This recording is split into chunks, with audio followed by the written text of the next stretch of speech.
आज हम हमारा क्लास को स्टार्ट करते हैं, ठीक है। और हाँ, और एक बात, जो लोग अभी तक आज ज्वाइन किए हैं, that is very important for them, कि जो भी आज ज्वाइन किए हैं लास्ट तक जो भी रहेंगे, क्लास खत्म होने के बाद आप लोगों के जो ग्रुप है, आपके जो ऑफिशियल व्हाट्सएप ग्रुप MSN5 का, उस ग्रुप पे आपके आईडी और नाम को लिख दीजिएगा, ठीक है। ये जरूर लिख दीजिएगा, या फिर आप ऐसा भी कर सकते हैं कि अभी यहाँ पे भी चैट बॉक्स पे भी आप अपने आईडी को मेंशन कर सकते हैं, या फिर अगर अभी पॉसिबल नहीं होते हैं तो व्हाट्सएप ग्रुप पे क्लास खत्म होने के बाद आप लोगों का आईडी को मेंशन कर दीजिए, आपके आईडी और नेम, ये दोनों मेंशन कर दीजिएगा, ताकि आपके अटेंडेंस पे इजी हो जाएगा। हाँ, हम आपके अटेंडेंस को काउंट कर सकते हैं फिर। ओके, तो चलिए आज हम हमारे क्लास को स्टार्ट करते हैं कार्बोहाइड्रेट डाइजेशन से। पिछले दिन हमारा फाइबर तक हुआ था, राइट, फाइबर तक हमारा कंप्लीट हो गया था। आज हम स्टार्ट करेंगे कार्बोहाइड्रेट डाइजेशन में। सो कार्बोहाइड्रेट डाइजेशन को पढ़ने से पहले जो चीज़ बताना ज़रूरी है वो है कि हम ये कार्बोहाइड्रेट जब पढ़ रहे थे, अच्छा कोई अनम्यूट है शायद, एक बार थोड़ा म्यूट कर दीजिए अपने आप को।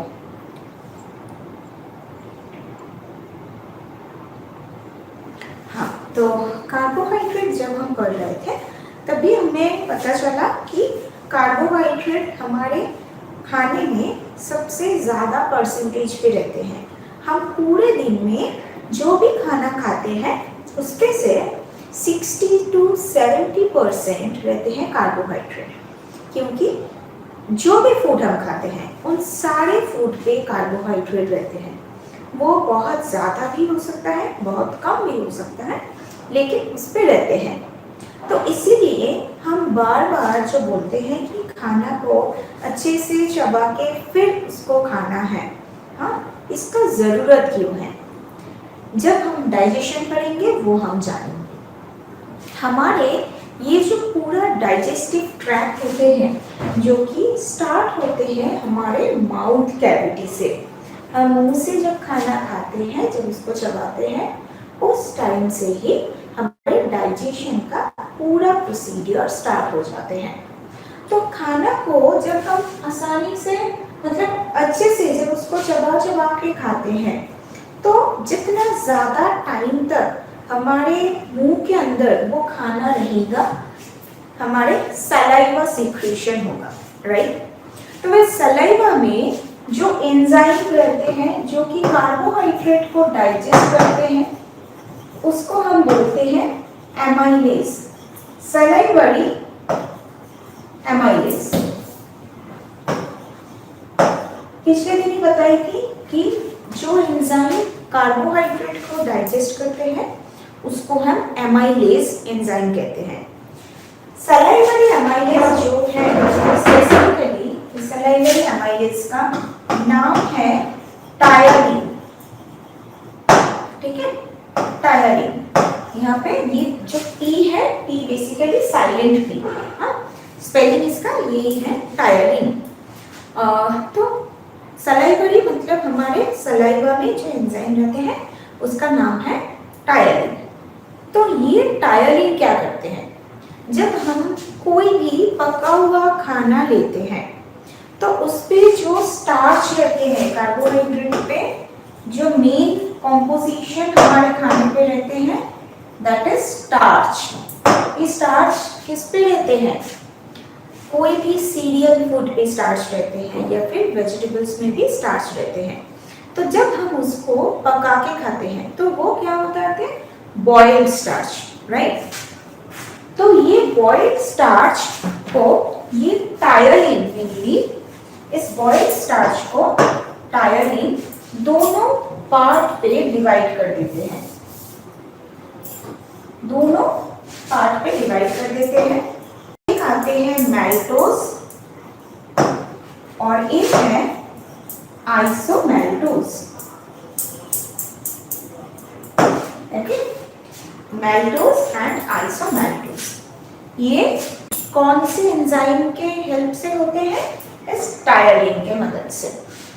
अब टायरिन आयोडीन सबसे अच्छा काम कर सकते हैं जिस टेम्परेचर पे, that is 45 to 60 degree centigrade. हमारे मुंह के अंदर जब हम खाना को चबाते हैं तो नेचुरली एक हीट प्रोड्यूस होते हैं। इसके साथ जो खाना हम खाते हैं उसका भी एक नेचुरल हीट है। तो उस सारी चीज़ों को मिला के हमारे मुंह के अंदर अगर ये टेम्परेचर क्रिएट होते हैं तो उस टेम्परेचर पे टायलिन सबसे एक्टिव रहते हैं। मतलब वो सबसे आसान तरीके से इस बॉइल्ड स्टार्च को मैल्टोज और आइसोमैल्टोज पे ब्रेक कर देते हैं। इस टायलिन का जो नेचर होते हैं, उसका जो पीएच है वो स्लाइटली एसिडिक होते हैं, which is 6.2 या फिर 6.5। हाँ, वो स्लाइटली एसिडिक होते हैं 6.5। तो ये जो है ये मेनली इसीलिए बोला जाते हैं कि अगर हम बहुत ज़्यादा ठंडा फूड लेते हैं या फिर बहुत ज़्यादा गर्म खाना खाते हैं तो हमारे ये टेम्परेचर जो है 45 टू 60 डिग्री सेंटीग्रेड का जो टेम्परेचर है वो बिगड़ सकता है। इसका मतलब क्या, हमारे मुंह के अंदर ये जो डाइजेशन शुरू हुआ है वो ठीक से नहीं होगा, मतलब ये मैल्टोज और आइसोमैल्टोज का डिवीजन नहीं होगा। ठीक है, अब खाना तो हमारे मुंह के अंदर पूरा मिक्स हो गया सलाइवा के साथ, फिर वो उस सलाइवा में और एक चीज रहते हैं दैट इज लाइसोजाइम। ये हम पिछले दिन पढ़े थे। लाइसोजाइम रहते हैं जो कि एंटीबैक्टीरियल प्रॉपर्टी देते हैं। तो अब ये खाना के साथ जब सलाइवा मिक्स होते हैं तो वो हमारे इस फेरिंक्स के थ्रू, हमारे ईसोफेगस के थ्रू हमारे स्टमक पे आते हैं। अब स्टमक पे कार्बोहाइड्रेट को डाइजेस्ट करने के लिए कोई भी एंजाइम नहीं है, लेकिन हम तो ऐसा खाना नहीं खाते हैं ना जिसपे सिर्फ कार्बोहाइड्रेट है, प्रोटीन नहीं है, फैट नहीं है, ऐसा कुछ भी खाना हम नहीं खाते हैं। हर एक फूड पे थोड़ा सा भी अमाउंट पे भी प्रोटीन होगा, फैट होगा या फिर विटामिन मिनरल्स, ये सारी चीज होगा। तो वो खाना जब हमारे स्टमक पे आते हैं तब उस खाने के अंदर जो प्रोटीन है वो हमारे स्टमक पे डाइजेस्ट होते हैं, लेकिन उस टाइम पे कार्बोहाइड्रेट का कोई भी डाइजेशन स्टमक पे नहीं होते हैं, क्योंकि स्टमक पे कार्बोहाइड्रेट को डाइजेस्ट करने के लिए ये जो एमाइलेज एंजाइम होते हैं, मतलब जो एंजाइम कार्बोहाइड्रेट को डाइजेस्ट कर सकते हैं, वो एंजाइम नहीं रहता है। तो आगे फिर वो खाना चले जाते हैं हमारे स्मॉल इंटेस्टाइन पे। पहले तो वो हमारे मुंह पे थे, मुंह से वो फेरिंक्स के थ्रू ईसोफेगस के थ्रू स्टमक, उसके बाद वो चला गया हमारे स्मॉल इंटेस्टाइन पे। स्मॉल इंटेस्टाइन पे उसका अल्टीमेट डाइजेशन कंप्लीट होते हैं। इस स्मॉल इंटेस्टाइन पे जाने से पहले इसका कुछ अलग काम भी रहता है। इस पे इन्वॉल्व होते हैं हमारे पैंक्रियास पे जो एंजाइम कार्बोहाइड्रेट को डाइजेस्ट करते हैं उसको हम कहते हैं पैंक्रियाटिक एमाइलेज। ठीक है, इस पैंक्रियाटिक एमाइलेज का एक बेनिफिट है कि वो बॉइल्ड और रॉ स्टार्च इन दोनों को ही डाइजेस्ट कर सकते हैं। हाँ, तो इसका मतलब क्या है, अगर हम पका हुआ खाना नहीं खाते हैं, अगर हम कच्चा वेजिटेबल्स, कच्चा फूड भी लेते हैं, तो उस पे भी जो कार्बोहाइड्रेट है वो हमारे पैंक्रियाटिक एमाइलेज डाइजेस्ट कर सकते हैं। ये जो हमारे पैंक्रियाटिक एमाइलेज हैं वो क्या करते हैं, बेसिकली पैंक्रियाटिक एमाइलेज इस बॉइल्ड और रॉ स्टार्च, इसके साथ साथ मेनली अगर हम बॉइल्ड स्टार्च की बात करते हैं उसके साथ जो डेक्स्ट्रिन है खाने में, जैसे कि हम पिछले दिन एक एग्जाम्पल दिए थे, ब्रेड को अगर हम कच्चा लेते हैं तो उस पे रहते हैं स्टार्च, लेकिन जब ब्रेड को हम टोस्ट फॉर्म पे लेते हैं तो वो हो जाते हैं डेक्स्ट्रिन। तो अगर हम ये बॉइल्ड स्टार्च और डेक्स्ट्रीन ये दोनों ही अगर लेते हैं तो इस पे काम करते हैं हमारे आइसोमोल्टेज एंजाइम। हाँ, आइसोमोल्टेज जो कि पैनक्रियाटिक एमाइलेज का एक वन ऑफ द एंजाइम होते हैं। वो इस डेक्स्ट्रीन को पहले वो इस डेक्स्ट्रीन को तोड़ देते हैं मोल्टोज पे या फिर मैल्टोज पे। सो यहाँ पे कौन काम आते हैं? आइसोमैल्टोज, आइसोमैल्टेज। जब बॉइल्ड स्टार्च और डेक्स्ट्रीन ये दोनों एक साथ रहते हैं तो उसपे आइसोमैल्टोज नाम के जो एंजाइम हमारे पैनक्रियास से सीक्रेट होते हैं वो इस पूरे कार्बोहाइड्रेट को मैल्टोज पे डिवाइड कर देते हैं। जब मैल्टोज पे डिवाइड हो जाते हैं, यहाँ पे देखिए कि हमारे मुंह के अंदर सिर्फ मैल्टोज तक डिवीजन होते हैं। हाँ, मैल्टोज के बाद और डाइजेशन नहीं होते हैं, लेकिन हमारे पैनक्रियाटिक एमाइलेज के वजह से हमारे स्मॉल इंटेस्टाइन पे जो मैल्टोज है वो मैल्टोज डाइजेस्ट हो जाते हैं। इसके लिए जो एंजाइम रहते हैं दैट इज मैल्टेज। ये maltase enzyme 2 molecules of glucose को सिंथेसिस करते हैं। मैल्टोज मतलब जितना भी अभी तक स्टार्च या फिर डेक्स्ट्रीन है उस दोनों से हमको मिलता है मैल्टोज। मैल्टोज के ऊपर जब मैल्टोज मिल जाते हैं तो उसके ऊपर फिर से ये मैल्टेज एंजाइम काम करके उसको 2 मॉलिक्यूल ऑफ ग्लूकोज पे ब्रेक कर देते हैं, मतलब इसका डाइजेशन करते हैं। ठीक है, अब पैनक्रियाटिक एमाइलेज का काम जब हो जाते हैं उसके बाद हमारे इंटेस्टाइनल जूस का काम होते हैं, मतलब हमारे स्मॉल इंटेस्टाइन का जो एंजाइम है उसको हम कहते हैं इंटेस्टाइनल एमाइलेज।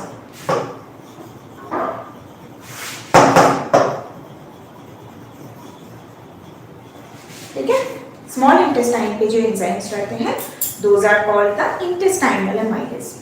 ये इंटेस्टाइनल एमाइलेज पे बहुत सारे एंजाइम होते हैं, क्योंकि अभी तक हमने क्या देखे हैं कि हमारे मुंह पे और हमारे पैनक्रियास के थ्रू जो भी डाइजेशन होते हैं वो सिर्फ स्टार्च का हो रहा है, वो डाइजेशन सिर्फ स्टार्च के हो रहे हैं। लेकिन स्टार्च के अलावा और भी बहुत सारे कार्बोहाइड्रेट का नाम हमने सुना है, जैसे कि सुक्रोज। ठीक है, ये सुक्रोज हमारे माउथ कैविटी या फिर पैनक्रियास के थ्रू डाइजेशन नहीं होते हैं, ये होते हैं डायरेक्ट हमारे स्टमक पे। तो सुक्रोज में जो एंजाइम काम करते हैं दैट इज सुक्रेज।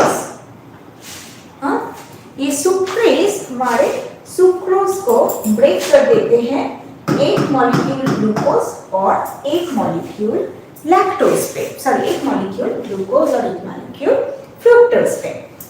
नेक्स्ट जो शुगर है दैट इज लैक्टोज, इस पे काम करते हैं लैक्टेज, जिसको हम ग्लूकोज और गैलेक्टोज पे डिवाइड कर देते हैं।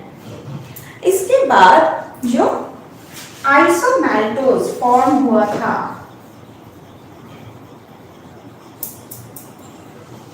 ये आइसोमैल्टोज कहाँ पे फॉर्म हुआ था? हमारे मुंह पे। जब हम खाना चबाते थे तब टायरिंग स्टार्च को ब्रेक करके मैल्टोज और आइसोमैल्टोज पे डिवाइड कर दिया था। तो ये मैल्टोज तो जाके ठीक है पैनक्रियाटिक एक्टिविटी में काम कर जाते हैं, वो ग्लूकोज पे डिवाइड हो जाते हैं, लेकिन जो आइसोमैल्टोज फॉर्म हुआ था हमारे मुंह पे उसका काम सीधा आते हैं हमारे इस स्मॉल इंटेस्टाइन पे, जहाँ पे सिर्फ आइसोमोल्टेज नहीं, आइसोमोल्टेज के साथ साथ बाकी जो भी और भी जो सारी चीजें हैं, जैसे कि स्टार्च, अभी तक जितना भी स्टार्च बाकी है डेक्स्ट्रीन, जो भी अभी तक बाकी हैं वो सारे कन्फर्म मतलब ट्रांसफॉर्म होते हैं मैल्टोज पे। ठीक है, वो सारे फॉर्म होते हैं मैल्टोज पे। यहाँ पे जो एंजाइम काम करते हैं दैट इज डेक्स्ट्रीनेज। ये एंजाइम काम करते हैं। जब मैल्टोज पे फॉर्म हो जाते हैं तो हमारे इंटेस्टाइन पे भी मैल्टेज एंजाइम रहते हैं जो कि इस मैल्टोज को तोड़ के 2 मॉलिक्यूल्स ऑफ ग्लूकोज पे डिवाइड करते हैं। ओके, सो जब ये पूरा फॉर्मेशन हो जाते हैं तब अब देखिए सारी चीज पे हमें कॉमन मिल रहा है ग्लूकोज। मतलब यही है हमारे डाइजेशन का एंड प्रोडक्ट। कार्बोहाइड्रेट डाइजेशन का एंड प्रोडक्ट है ये ग्लूकोज। जब जो भी जितना भी मतलब पॉलीसैकेराइड हो, जितना भी हो, जब वो हमारे बॉडी पे जाके अल्टीमेटली ग्लूकोज पे कन्वर्ट हो जाते हैं तब हमारी डाइजेशन कंप्लीट होते हैं। ओके, अब ये डाइजेशन जब कंप्लीट हो चुका है मतलब ग्लूकोज आ गया, ये ग्लूकोज कहाँ पे आया? हमारे स्मॉल इंटेस्टाइन पे। तो स्मॉल इंटेस्टाइन के जो मेम्ब्रेन्स होते हैं, जो दीवार है स्मॉल इंटेस्टाइन का, उस पे ऐसे उंगली जैसा कुछ फिलामेंट्स, कुछ पार्ट्स रहते हैं जिसको हम कहते हैं विल्ली या फिर विलाई। तो इस विलाई से ही मेनली ये ग्लूकोज हमारे ब्लड तक पहुंचते हैं। तो जब ग्लूकोज हमारे स्मॉल इंटेस्टाइन पे आ गया तब वो विलाई के जो टिप है या फिर विलाई के पूरे बॉडी में ये ग्लूकोज चिपक जाते हैं और ब्लड जब उस विलाई के पास आते हैं तो ब्लड पे एक रिसेप्टर होते हैं। हाँ, जैसे कि हम कहीं पर जाने के लिए कैब बुक करते हैं या फिर ट्रेन, ऑटो, बस कुछ भी पकड़ते हैं तो वो क्या है? वो एक मीडियम है जो कि हमें एक जगह से दूसरे जगह ट्रांसपोर्टेशन में हेल्प करते हैं।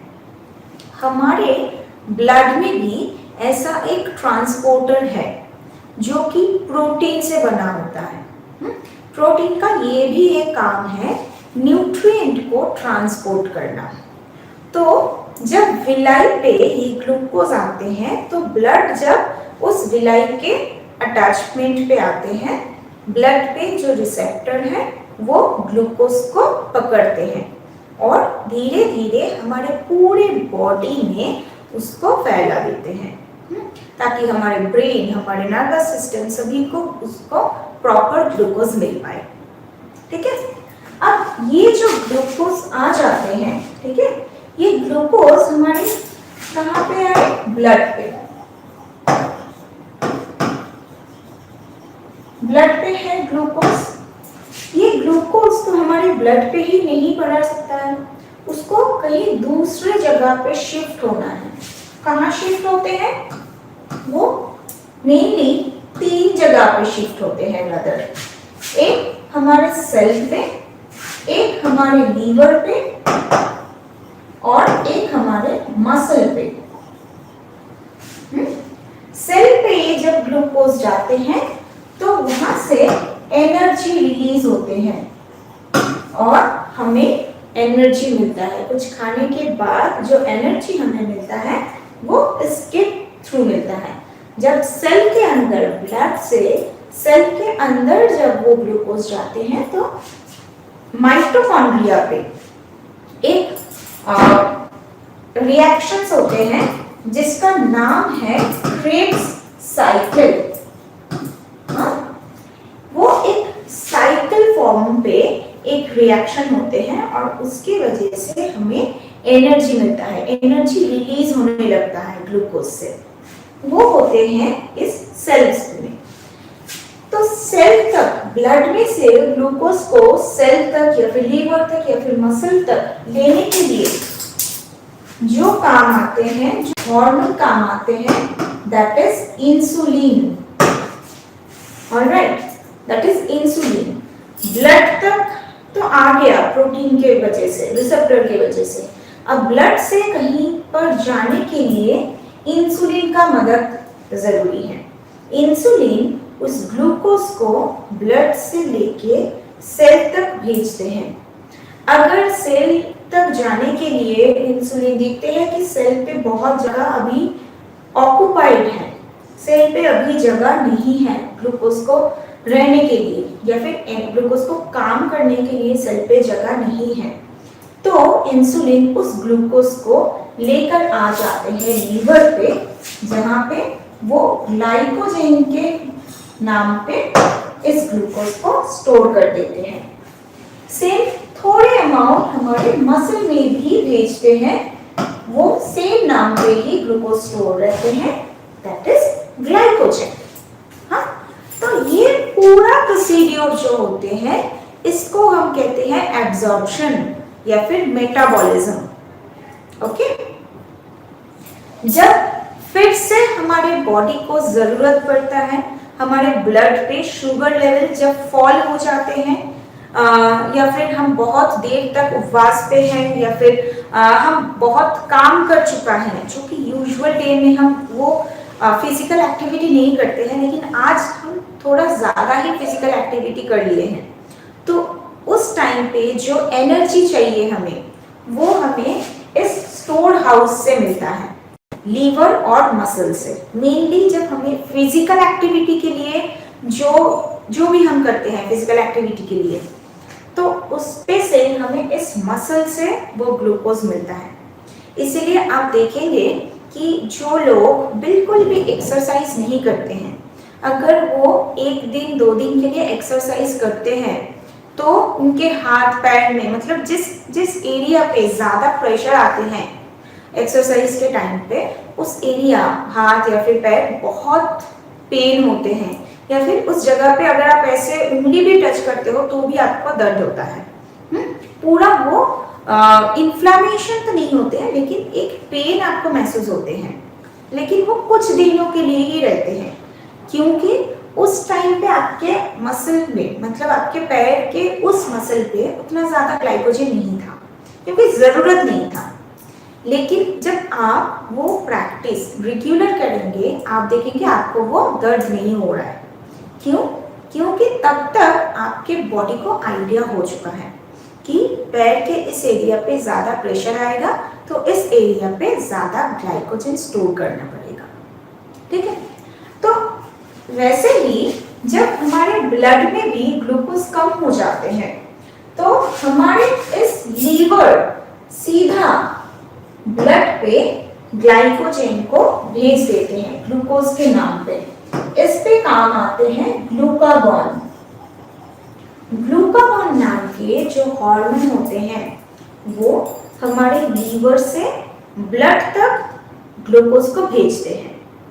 और ये जो दोनों हार्मोन हैं, इंसुलिन और ग्लूकागॉन, ये दोनों ही हमारे पैनक्रियास से रिलीज होते हैं। ठीक है, हमारे पैनक्रियास से ही ये 2 हार्मोन रिलीज होते हैं, एक तो है इंसुलिन और एक है ग्लूकागॉन। इस इंसुलिन फिर क्या करते हैं,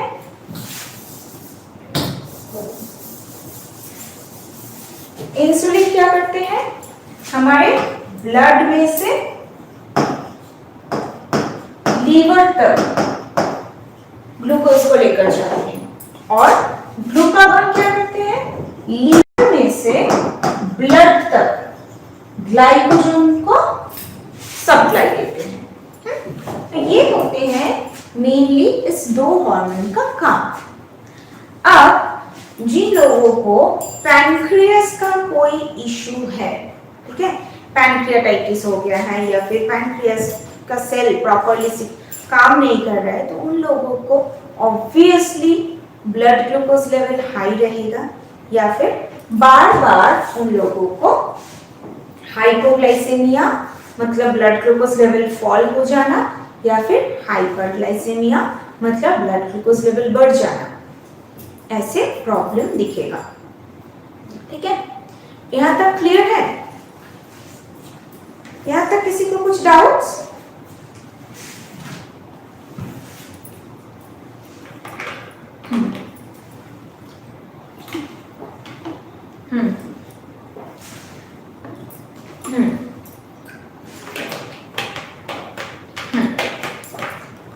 लीवर तक ग्लूकोज को ले जाते हैं और वहां पे जाके जो ग्लूकोज है वो ग्लाइकोजन पे कन्वर्ट हो जाते हैं। जो ग्लूकोज है वो ग्लाइकोजन पे कन्वर्ट होके लीवर पे स्टोर हो जाते हैं। ठीक है, अब फिर से जब हमारे बॉडी को, हमारे ब्लड को जब ग्लूकोज चाहिए तो लीवर उस ग्लाइकोजन को रिलीज करने लगता है। तो रिलीज तो कर दिया, लेकिन लीवर से ब्लड तक वो ग्लाइकोजन को कौन लेकर आएगा? उसके लिए ये ग्लूकागॉन हार्मोन काम आते हैं। ग्लूकागॉन हार्मोन लीवर पे जाके ग्लाइकोजन को साथ लेकर हमारे ब्लड तक आते हैं। ठीक है, राइट? यहाँ पे और कुछ डाउट्स और कुछ क्वेश्चंस यहाँ पे? Okay, very good. अब नेक्स्ट हम जो देखेंगे that is glycemic load and glycemic index. हाँ, ये जो ग्लाइसेमिक लोड और इंडेक्स है, ये जब हम खाना मतलब प्रैक्टिकली जब हम खाना खाएंगे उस टाइम पे ये बहुत जरूरी होते हैं। जो ग्लाइसेमिक इंडेक्स होते हैं वो हमें इंडिकेट करते हैं कि कितना जल्दी हमारे ब्लड पे ग्लूकोज आएगा, मतलब हमारे डाइजेशन के बाद कितना जल्दी हमारे बॉडी ग्लूकोज को एब्जॉर्ब करेगा, हमारे ब्लड ग्लूकोज को एब्जॉर्ब करेगा, वो इंडिकेट करते हैं ग्लाइसेमिक इंडेक्स के थ्रू। मतलब अगर किसी फूड पे ग्लाइसेमिक इंडेक्स हाई रहते हैं, ग्लाइसेमिक इंडेक्स का ना 3 रेंज होते हैं, लो, मीडियम एंड हाई। तो अगर कुछ फूड का ग्लाइसेमिक इंडेक्स हाई होते हैं, इसका मतलब जब हम वो खाना खाएंगे तो उसमें से जितना भी ग्लूकोज है वो ग्लूकोज तुरंत हमारे ब्लड पे एब्जॉर्ब हो जाएगा। वो खाना बहुत जल्दी डाइजेस्ट होने के बाद वो तुरंत हमारे ब्लड पे ग्लूकोज को सप्लाई करेगा। ये ड्यूरेशन को मतलब कंसीडर करते हैं, ड्यूरेशन को वो इंडिकेट करते हैं कि कितना जल्दी या फिर कितना धीरे धीरे ये हमारे ब्लड पे ग्लूकोज को रिलीज करेगा, वो इंडिकेट करते हैं ग्लाइसेमिक इंडेक्स। और ग्लाइसेमिक लोड जो होते हैं वो मेनली इंडिकेट करते हैं कि एक खाने में एक्चुअली कितना अमाउंट ऑफ ग्लूकोज है। ग्लाइसेमिक लोड से पता चलता है उस खाने में कार्बोहाइड्रेट का अमाउंट। तो ये दोनों बेसिक डिफरेंस है इंडेक्स और लोड का। इंडेक्स का मतलब ड्यूरेशन, लोड का मतलब अमाउंट। ग्लाइसेमिक लोड में भी ऐसे 3 रेंज होते हैं, लो, मीडियम और हाई। मेनली ये क्या करते हैं, जैसे कि लोड पे अगर किसी फूड का लोड कम है, मतलब ये इंडिकेट करते हैं कि उस फूड पे मान लीजिए 100 ग्राम पे उसका कार्बोहाइड्रेट कंटेंट बहुत कम है। तो ऐसे बहुत सारे फूड्स होते हैं जिसका ग्लाइसेमिक इंडेक्स बहुत हाई है लेकिन उसका लोड कम है। तो इसका मतलब क्या हुआ कि जो खाना आप खा रहे हो उस पे 100 ग्राम पे उस पे आपको सिर्फ 5 ग्राम कार्बोहाइड्रेट मिल रहा है, so that is the low glycemic load food. लेकिन अगर उसका ग्लाइसेमिक इंडेक्स ज्यादा है, हाई ग्लाइसेमिक इंडेक्स इंडिकेट करते हैं 70 से ऊपर अगर आते हैं तो अगर उसका इंडेक्स हाई है, इसका मतलब अगर आप 100 ग्राम खाते हो तो 100 ग्राम लेने से आपके बॉडी में 5 ग्राम ग्लूकोज आएगा। तो वो बहुत ज़्यादा कुछ फर्क नहीं पड़ता है। लेकिन अगर आप 100 ग्राम से ज़्यादा लेते हैं, मान लीजिए आप 100 ग्राम के बदले आप 500 ग्राम ले रहे हो, क्योंकि आपको पता है ये तो लो ग्लाइसेमिक फूड है, लेकिन 500 ग्राम से आपको कितना मिल रहा है, 25 ग्राम ग्लूकोज आपको मिल गया। अब ये 25 ग्राम ग्लूकोज जाके आपके बॉडी में, मतलब आपके ब्लड पे इंस्टेंट ग्लूकोज सप्लाई करेगा, तो आपके ब्लड ग्लूकोज लेवल बढ़ जाएगा। ठीक है, सेम होते हैं कि अगर कुछ फूड का ग्लाइसेमिक इंडेक्स कम है लेकिन लोड ज्यादा है, मतलब 100 ग्राम से आपको बहुत ज्यादा अमाउंट ऑफ कार्बोहाइड्रेट मिल रहा है, लेकिन वो आपके बॉडी पे जाके आपके ब्लड पे धीरे धीरे ग्लूकोज को रिलीज करेगा। इसीलिए जब हम अभी किसी लोगों का, स्पेशली डायबिटीज के लिए जब कोई भी मेनू प्लानिंग होते हैं ना, हम इंडेक्स से भी ज़्यादा प्रेशर देते हैं लोड के ऊपर, कि जो खाना हम खा रहे हैं उसका एक्चुअल ग्लाइसेमिक लोड क्या है।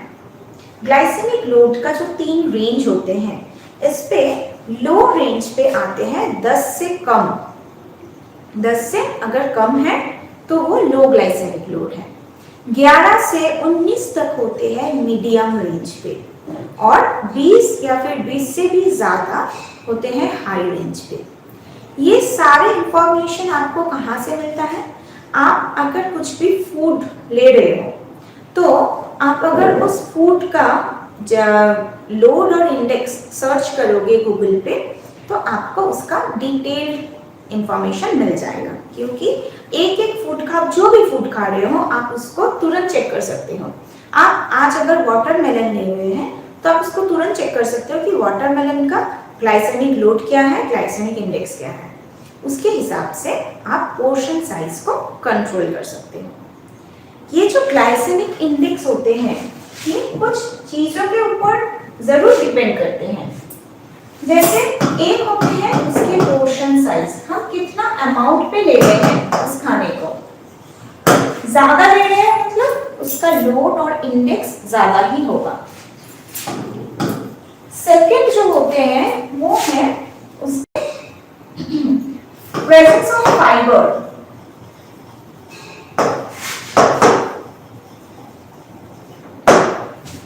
उस खाने पे अगर फाइबर का कंटेंट ज्यादा है, ठीक है, तो उस फूड का ग्लाइसेमिक इंडेक्स कम होते हैं, क्योंकि फाइबर हमें ग्लूकोज को जल्दी जल्दी ब्लड पे अब्सॉर्ब करने के लिए प्रिवेंट करते हैं। इसलिए अगर कुछ फूड का फाइबर कंटेंट हाई है तो उसका मतलब है उसका इंडेक्स, ग्लाइसेमिक इंडेक्स कम होगा। नेक्स्ट जो होते हैं, नेक्स्ट जो फैक्टर हमें डिपेंड करते हैं वो होते हैं कि द अमाउंट, पोर्शन साइज तो एक होते ही है, इसके साथ साथ होते हैं उसका अमाउंट और उसके नेचर, कुकिंग प्रैक्टिस बेसिकली।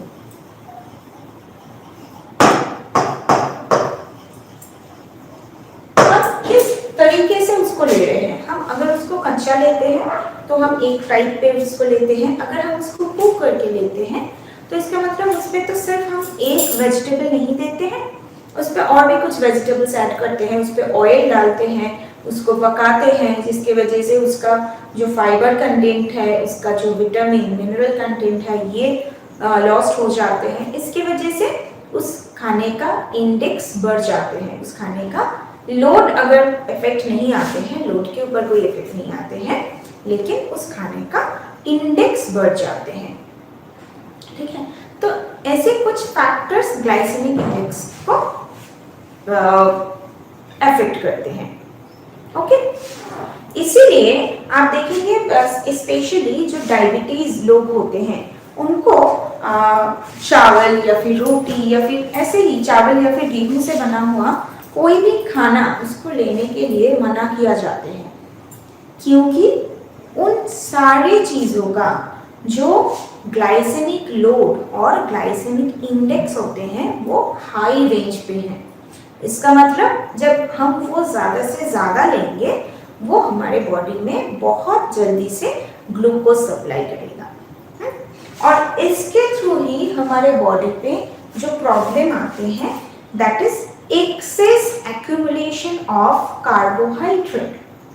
जब हमारे बॉडी पे एक्सेस कार्बोहाइड्रेट हो जाते हैं तो वो क्रिएट करते हैं ओबेसिटी या फिर ओवरवेट। ठीक है, ओबेसिटी या फिर ओवरवेट, क्योंकि हम जब फंक्शंस पर रहे थे तब हमको मतलब आप शायद याद ही होगा कि कार्बोहाइड्रेट का एक फंक्शन है कि वो जो एक्सेस कार्बोहाइड्रेट होते हैं उसको फैट पे कन्वर्ट कर देते हैं। और वो फैट हमारे जो बॉडी में जो एडिपोस टिश्यूज होते हैं, जो एडिपोस सेल्स हैं, जो कि फैट सेल के नाम पे जाना जाते हैं, उस फैट सेल पे जाके स्टोर होते हैं। तो अगर ज्यादा से ज्यादा कार्बोहाइड्रेट हम लेंगे तो ज्यादा कन्वर्शन ऑफ फैट होगा, मतलब एडिपोस सेल पे फैट का डिपोजिशन ज्यादा होगा, नेचुरली ओवरवेट का चांस बढ़ेगा। सेकंड चीज क्या होते हैं कि मेनली ये जो एडिपोस सेल्स होते हैं ना, ये हमारे एब्डोमेन एरिया पे ज्यादा रहते हैं। हाँ, मतलब हमारे पेट के जो पूरा एरिया है, इस पूरे एरिया में ज्यादा रहते हैं। हमारे आप देखेंगे जो भी ओवरवेट लोग हैं या फिर अगर उनका थोड़ा सा भी वेट ज्यादा है तो फर्स्ट उनका शुरुआत होते हैं उनके पेट से। पेट पे ही फर्स्ट फैट डिपॉजिट होते हैं, क्योंकि पेट के पूरा जो एरिया है उस पे एडिपोस सेल का परसेंटेज ज्यादा है। तो जब पेट पे ये फैट डिपोजिशन होते हैं, मतलब हमारे एब्डोमिनल फैट जब बढ़ जाते हैं, ठीक है, वो फैटी लीवर भी हो सकता है, इसके साथ नॉर्मल एब्डोमिनल फैट भी बढ़ सकता है। जब ज्यादा एब्डोमिनल फैट हो जाते हैं that creates insulin resistance।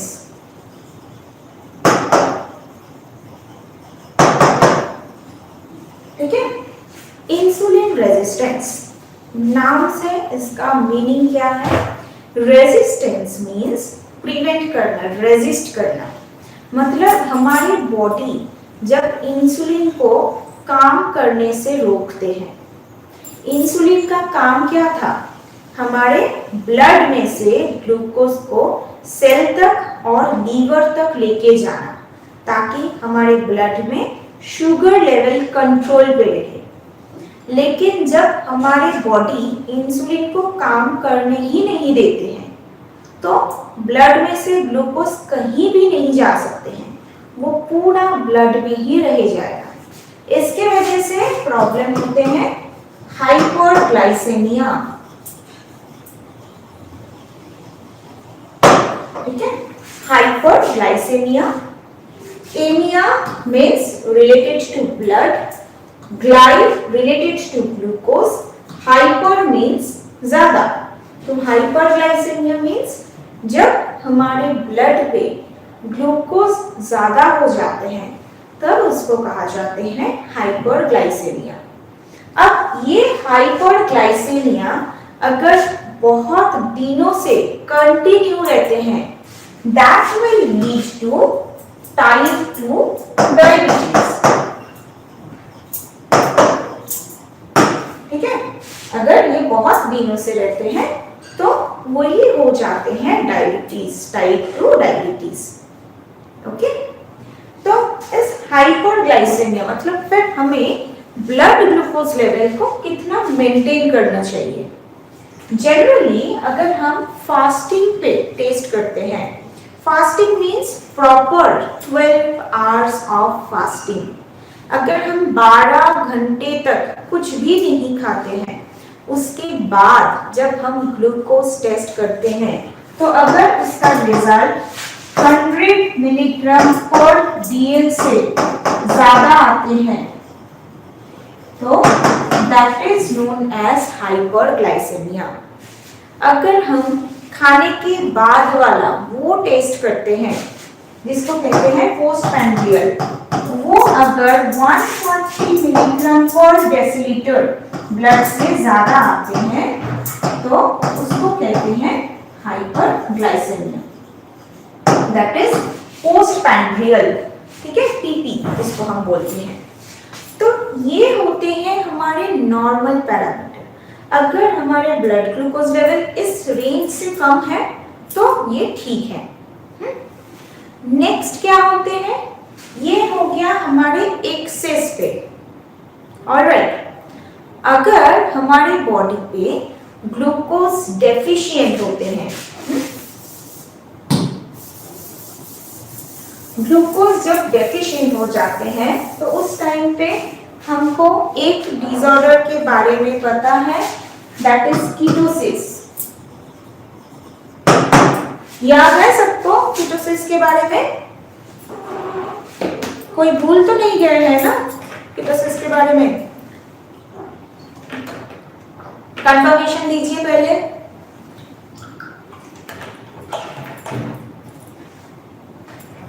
क्या हुआ, आंसर नहीं है कुछ? Yes ma'am, very good. और कौन कौन लोगों को याद है कीटोसिस के बारे में? क्या हुआ, आंसर नहीं है? अच्छा, जिनको याद है वो आप थोड़ा अनम्यूट कीजिए तो अपने आप को, मुझे बताइए तो क्या आपको याद है, ताकि बाकी लोग भी ब्लड यूरिन में क्या मतलब क्या होते हैं। अच्छा, जो पहले बार मुझे आंसर दिए थे वो थोड़ा अनम्यूट करके थोड़ा बताइए बाकी लोगों को कि कीटोसिस क्या है। अपने आप को अनम्यूट कीजिए और बताइए। कोई भी हेजिटेशन का बात नहीं है, अगर गलत भी होते हैं कोई प्रॉब्लम नहीं।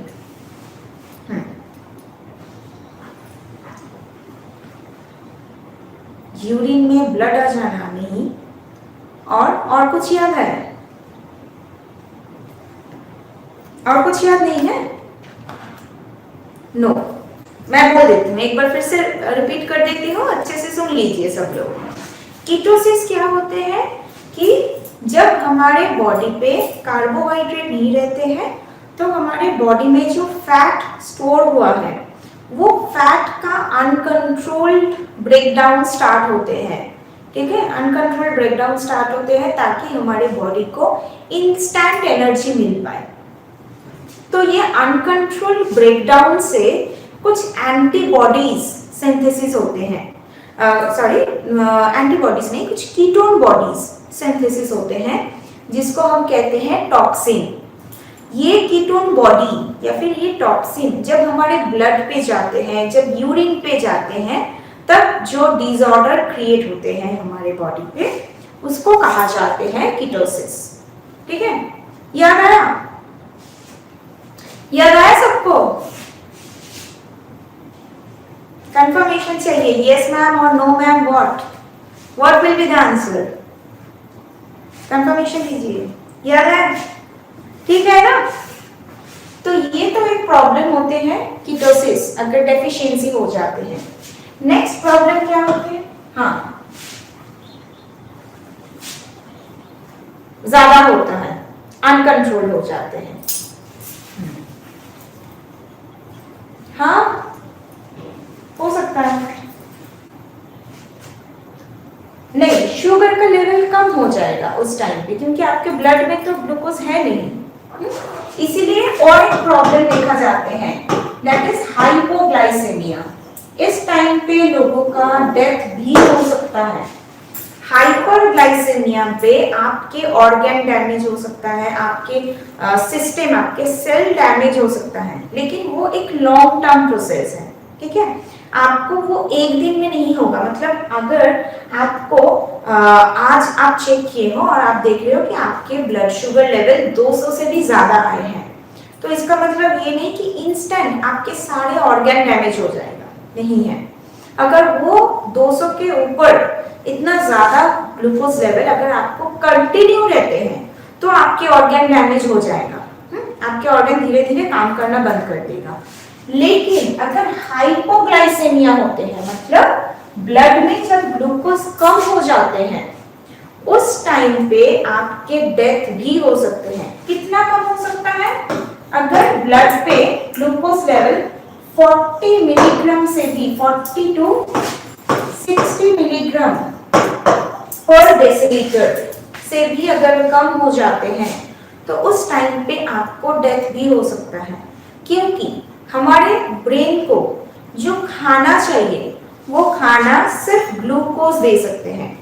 ब्रेन प्रोटीन या फिर फैट को एब्जॉर्ब नहीं कर पाते हैं, उसको सिर्फ ग्लूकोज को वो पहचानते हैं।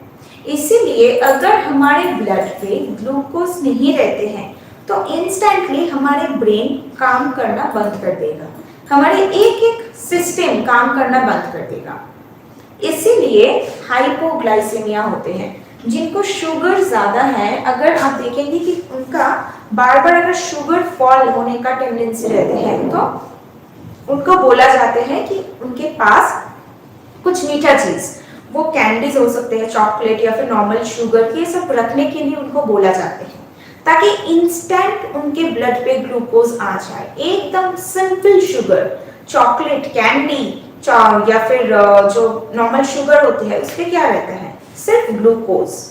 तो उसको ब्रेक डाउन की और जरूरत ही नहीं है, हमारे ब्लड पे इंस्टेंट ग्लूकोज आते हैं जिसकी वजह से हमारे ब्रेन फिर से रिवाइव कर सकते हैं। तो इसीलिए hypoglycemia is very very crucial stage. उनको इंस्टेंटली वो ग्लूकोज सोल्यूशन खिलाना पड़ता है। ये होते हैं डेफिशिएंसी में, अगर कार्बोहाइड्रेट बहुत ज्यादा डेफिशिएंट हो जाते हैं हमारी बॉडी पे तो ये प्रॉब्लम देखा जाते हैं। ठीक है, इसीलिए अगर को मतलब किसी को अगर इस एरिया पे कोई भी चोट आते हैं, हमारे गर्दन के जो साइड है उस साइड पे अगर कुछ भी चोट आते हैं और उसके थ्रू हमारे जो स्पाइनल कॉर्ड है, वो स्पाइनल कॉर्ड पे अगर वो चोट आ जाते हैं, मतलब स्पाइनल कॉर्ड पे अगर कुछ भी इफेक्ट होते हैं तो स्पाइनल कॉर्ड के थ्रू, ग्लूकोज के थ्रू जो सिग्नल हमारे ब्रेन पे जाते हैं वो नहीं जाएगा। तो ब्रेन क्या होगा, काम करना बंद कर देगा इंस्टेंट। अगर ब्रेन काम करना बंद कर देगा तो हमारे ब्रेन के थ्रू बाकी बॉडी में जो सिग्नल जा रहे हैं वो भी बंद हो जाएगा। उस टाइम पे हमारे इंस्टेंट डेथ होते हैं। इसी वजह से होते हैं क्योंकि ब्रेन तक ग्लूकोज पहुंचने ही नहीं पाए। ठीक है, ये कॉम्प्लिकेशन देखा जाते हैं अगर कार्बोहाइड्रेट का डेफिशिएंसी है तो। इसीलिए कार्बोहाइड्रेट को हमें रेस्ट्रिक्ट नहीं करना है। हमारे नॉर्मल डाइट पे भी 60% कार्बोहाइड्रेट रहना चाहिए।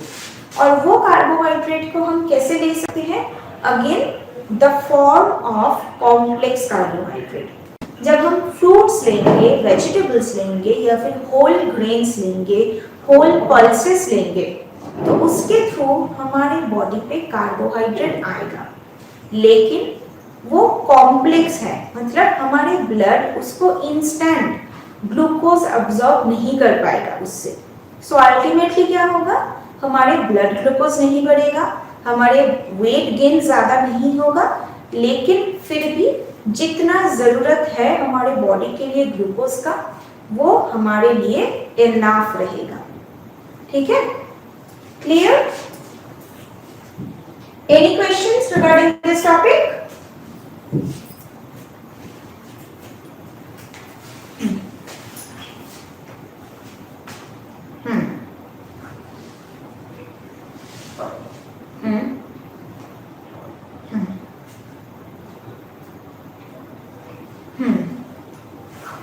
ओके, कार्बोहाइड्रेट अगर ज्यादा रहते हैं तो वो फैट पे कन्वर्ट हो जाते हैं। ठीक है, लेकिन कार्बोहाइड्रेट अगर नहीं है बॉडी पे, बिल्कुल भी कार्बोहाइड्रेट कम है, तो उस टाइम पे क्या होगा, हमारे बॉडी पे जो भी फैट स्टोर है वो तब ब्रेक डाउन होना स्टार्ट हो जाएगा उसका, क्योंकि कार्बोहाइड्रेट तो नहीं है। इसलिए हमारे बॉडी में जो फैट स्टोर है वो ब्रेक डाउन होते हैं। ज्यादा जब होते हैं तब कार्बोहाइड्रेट कुछ ग्लूकोज को फैट पे कन्वर्ट कर देते हैं। मतलब ये बात कैसा है कि आप आज कुछ खाना पकाए हो, ठीक है, कुछ खाना आप प्रिपेयर किए हैं, लेकिन वो खाना थोड़ा एक्सेस हो गया। मतलब आज अगर आप दाल बनाते हैं तो वो दाल थोड़ा एक्सेस हो गया, तो आप क्या करोगे, उस दाल को आप फ्रिज पे रखोगे, राइट। फ्रिज पे आप रखोगे ताकि दूसरे दिन, अगले दिन आप उसको यूज कर पाओ। हाँ, तो दूसरे दिन आप उस दाल को यूज कर लिया, बस आप थोड़ा सा, एक कटोरी में से बस थोड़ा सा ही अभी बाकी है। तो आप देख रहे हो कि आज वेडनेसडे है, आप आज दाल बनाए थे, उसको आप रख दिया फ्रिज पे, तो कल आप उस दाल से, एक कटोरी दाल से मैक्सिमम आप यूज कर चुके हो, बस थोड़ा सा अभी बाकी है। फ्राइडे को भी आप दाल नहीं बनाते हो, तो आप उस टाइम पे क्या होगा, आपके फ्रिज पे जितना पड़ा हुआ है दाल, उससे आप पानी डाल के उसको और भी थोड़ा पतला कर दोगे, ताकि आपको, खाना तो आप नहीं बनाए हो आज, दाल तो आपने नहीं बनाया है, तो उसी दाल को जितना भी है उसको ही आपको एडजस्ट करना है। तो आप कितना दिन कर सकते हो, बहुत ज्यादा दिन तो नहीं, बार बार पानी डालते डालते एक टाइम पे क्या होगा, वो खराब हो जाएगा, उस दाल पे अल्टीमेटली कोई भी ग्रेन्स नहीं होगा। सेम सिचुएशन हमारे बॉडी पे है। हमारे बॉडी पे जब ग्लूकोज एक्सेस है तो वो फैट पे कन्वर्ट होके हमारे बॉडी पे चुपचाप बैठे रहते हैं, स्टोर हो जाते हैं। जब बाद पे हमारे बॉडी पे वो कार्बोहाइड्रेट का कम हो जाते हैं, कार्बोहाइड्रेट का डेफिशिएंसी हो जाते हैं, तो हमारे बॉडी पे जो फैट है वो धीरे धीरे ब्रेक होके एनर्जी पे कन्वर्ट होते हैं। लेकिन ये अगर बहुत ज्यादा देर तक होते हैं, कंटिन्यूअसली एक एक दिन करके ऐसा ही हो रहा है, तब उसके बाद क्या होगा, हमारे बॉडी में जो अच्छा फैट है, जिस फैट को ब्रेक डाउन होने के बाद एनर्जी पे कन्वर्ट करने का जरूरत ही नहीं था, वो फैट भी ब्रेक डाउन होना स्टार्ट हो जाएगा, जिसकी वजह से टॉक्सिन प्रोडक्शन होगा। ठीक है, क्लियर? देखिए समझ में आया कि नहीं? Okay, very good. और किसी का ऐसा कुछ क्वेश्चंस?